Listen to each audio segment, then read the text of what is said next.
Corona ಆತಂಕದ ನಡುವೆನೇ ಬೆಂಗಳೂರಿಗರಿಗೆ ನಿನ್ನೆ ಇನ್ನೊಂದು ಆತಂಕ ಶುರುವಾಗಿತ್ತು. ಅದು ಇಡೀ ಬೆಂಗಳೂರನ್ನೇ ಬೆಚ್ಚಿ ಬೀಳಿಸಿದಂತಹ ಒಂದು ಸೌಂಡ್. ಏನದು ಸೌಂಡು? ಭೂಕಂಪ ಆಗಿಬಿಡುತ್ತಾ ಅಂತ ಜನ, ಅದರಲ್ಲೂ ದಕ್ಷಿಣ ಬೆಂಗಳೂರಿನ ಜನ, ದಕ್ಷಿಣ ಭಾಗದವರು ತುಂಬನೇ ಟೆನ್ಷನ್ ಮಾಡ್ಕೊಂಡಿದ್ರು. ಆ ರಹಸ್ಯ ಏನು ಅಂತಕ್ಕಂಥದ್ದು ಈಗ ಬಯಲಾಗಿದೆ. ವಿಮಾನದಿಂದಲೇ ಭಾರೀ ಸದ್ದು ಕೇಳಿರೋದು ಅಂತ ಕೇಂದ್ರ ರಕ್ಷಣಾ ಇಲಾಖೆ ಸ್ಪಷ್ಟನೆಯನ್ನು ಕೊಟ್ಟಿದೆ. ಬೆಂಗಳೂರಿನಲ್ಲಿ ಪ್ರತಿದಿನ ವಿಮಾನ ಟೆಸ್ಟ್ ನಡೀತಾ ಇರುತ್ತೆ. ವಿಮಾನ ಟೆಸ್ಟಿಂಗ್ನಿಂದ ಶಬ್ದ ಬಂದಿರುವ ಸಾಧ್ಯತೆ ಇದೆ. ನಗರ ಪ್ರದೇಶದಿಂದ ಹೊರ ಇದ್ದರೂ ಕೂಡ ಇದು ಶಬ್ದ ಕೇಳಿಸುತ್ತೆ ಅನ್ನೋ ಮೂಲಕ ಸೌಂಡ್ ಸೀಕ್ರೆಟನ್ನು ಬಿಚ್ಚಿಟ್ಟಿದೆ ರಕ್ಷಣಾ ಇಲಾಖೆ. ದಿನನಿತ್ಯ ವಿಮಾನಗಳು ಹಾರಾಡುತ್ತವೆ, ಆದರೆ ನಿನ್ನೆಯೇ ಯಾಕೆ ಆ ಶಬ್ದ ಬಂತು ಅಂತಕ್ಕಂಥ ಅನುಮಾನ ಮೂಡೋದು ಸಹಜ. ಅದಕ್ಕೂ ಕೂಡ ಕಾರಣ ಇದೆ. ಅದು ಪೈಲಟ್ ತೆಗೆದುಕೊಂಡ ಆತುರದ ನಿರ್ಧಾರ ಅಂತೆ.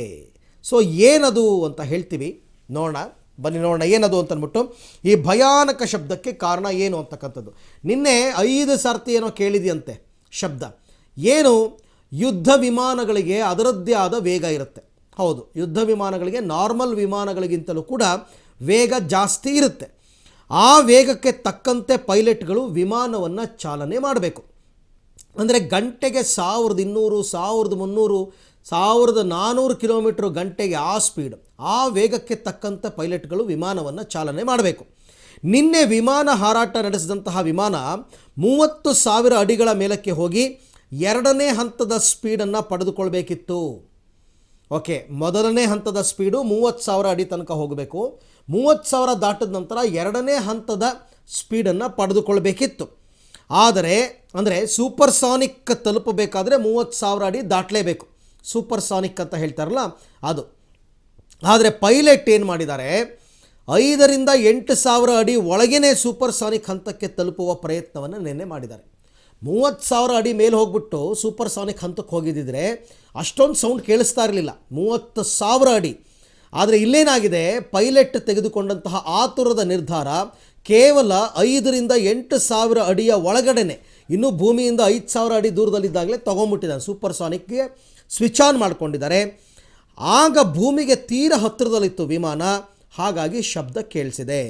ಅಂದರೆ ಒಂದು ರೀತಿ ಬ್ಲಾಸ್ಟ್ ಆದ ರೀತಿ, ಭೂಮಿ ಕಂಪಿಸಿದ ರೀತಿ ಶಬ್ದದ ಅನುಭವ ಆಗಿದೆ. ಇಷ್ಟೇ, ಇದು ರಕ್ಷಣಾ ಇಲಾಖೆಯವರು ಕೊಟ್ಟಿರ್ತಕ್ಕಂಥದ್ದು. ಪೈಲಟ್ಟು 30,000 ಅಡಿ ಮೇಲೆ ಹೋಗ್ಬಿಟ್ಟು ಸೂಪರ್ಸಾನಿಕ್ಗೆ ಕನ್ವರ್ಟ್ ಮಾಡಬೇಕಾಗಿತ್ತು. 5,000, 6,000, 7,000 ಅಡಿನಲ್ಲೇ ಮಾಡಿರೋದ್ರಿಂದ ಜೋರಾಗಿ ಸೌಂಡ್ ಕೇಳಿಸಿದೆ. ಇದು ನಡೀತಾನೆ ಇರುತ್ತೆ ಯಾವಾಗಲೂ, ನಮಗೆ ಕೇಳಿಸಲ್ಲ. ಯಾಕೆಂದರೆ 30,000 ಅಡಿ ಮೇಲೆ ಇರುತ್ತೆ. ಬಟ್ ನಿನ್ನೆ ಹತ್ತಿರದಲ್ಲೇ ಆಗಿದ್ದರಿಂದ ಕೇಳಿಸಿದೆ.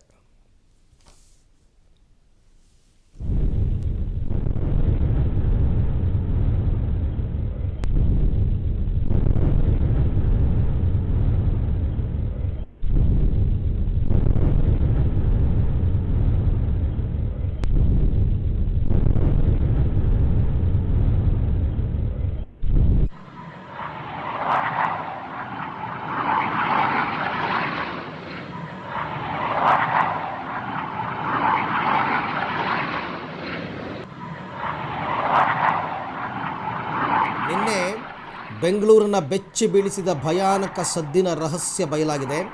ಅದು ವಿಮಾನದಿಂದಲೇ ಭಾರೀ ಸದ್ದು ಕೇಳಿರೋದು ಅಂತ ಈಗ ಕೇಂದ್ರ ರಕ್ಷಣಾ ಇಲಾಖೆ ಸ್ಪಷ್ಟನೆ ಕೊಟ್ಟಿದೆ. ಬೆಂಗಳೂರಿನಲ್ಲಿ ಪ್ರತಿನಿತ್ಯ ವಿಮಾನ ಟೆಸ್ಟಿಂಗ್ ನಡೀತಾ ಇರುತ್ತೆ. ವಿಮಾನ ಟೆಸ್ಟಿಂಗ್ನಿಂದ ಶಬ್ದ ಬಂದಿರೋ ಸಾಧ್ಯತೆ ಇದೆ. ನಗರ ಪ್ರದೇಶದಿಂದ ಹೊರ ಇದ್ದರೂ ಕೂಡ ಈ ಶಬ್ದ ಕೇಳಿಸುತ್ತೆ ಅನ್ನೋ ಮುಖಾಂತರ ಆ ಸೌಂಡ್ ಸೀಕ್ರೆಟನ್ನು ಬಿಚ್ಚಿಟ್ಟಿದೆ ರಕ್ಷಣಾ ಇಲಾಖೆ. ದಿನನಿತ್ಯ ವಿಮಾನಗಳು ಹಾರಾಡುತ್ತವೆ, ಆದರೆ ನಿನ್ನೆನೇ ಯಾಕೆ ಬಂತು ಅನ್ನೋದಕ್ಕೆ ನಾವು ಕಾರಣವನ್ನು ಕೂಡ ಕೊಡ್ತಾ ಇದ್ವಿ. ಯುದ್ಧ ವಿಮಾನಗಳಿಗೆ ಅದರದ್ದೇ ಆದ ವೇಗ ಇರುತ್ತೆ. ವೇಗಕ್ಕೆ ತಕ್ಕಂಥ ಪೈಲಟ್ಗಳು ವಿಮಾನವನ್ನು ಚಾಲನೆ ಮಾಡಬೇಕು. ನಿನ್ನೆ ಹಾರಾಟ ನಡೆಸಿದ ವಿಮಾನ 30,000 ಅಡಿಗಳ ಮೇಲಕ್ಕೆ ಹೋಗಿ 2ನೇ ಹಂತದ ಸ್ಪೀಡನ್ನು ಪಡ್ಕೊಳ್ಬೇಕಿತ್ತು. ಅಂದರೆ ಸೂಪರ್ಸಾನಿಕ್ ವೇಗವನ್ನು ತಲುಪಬೇಕು ಅಂದರೆ 30,000 ಅಡಿ ಭೂಮಿಯಿಂದ ಮೇಲಕ್ಕೆ ಹೋಗಬೇಕಾಗಿತ್ತು. ಆದರೆ ಪೈಲಟ್ ಏನು ಮಾಡಿದ್ದಾರೆ, 5ರಿಂದ 8,000 ಅಡಿ ಒಳಗೇ ಸೂಪರ್ಸಾನಿಕ್ ಹಂತಕ್ಕೆ ತಲುಪುವ ಪ್ರಯತ್ನವನ್ನು ಮಾಡಿದ್ದಾರೆ. ಸೊ ಭೂಮಿಗೆ ತೀರ ಹತ್ತಿರದಿಂದ ಇದ್ದಿದ್ದರಿಂದ ಆ ರೀತಿ ಶಬ್ದ ಕೇಳಿಸಿದೆ. ಅಂದರೆ ಒಂದು ರೀತಿ ಬ್ಲಾಸ್ಟ್ ಆದ ರೀತಿ, ಭೂಮಿ ಕಂಪಿಸಿದ ರೀತಿ ಕೇಳಿಬಂದಿರೋದು ಇದೇ ಕಾರಣಕ್ಕೆ.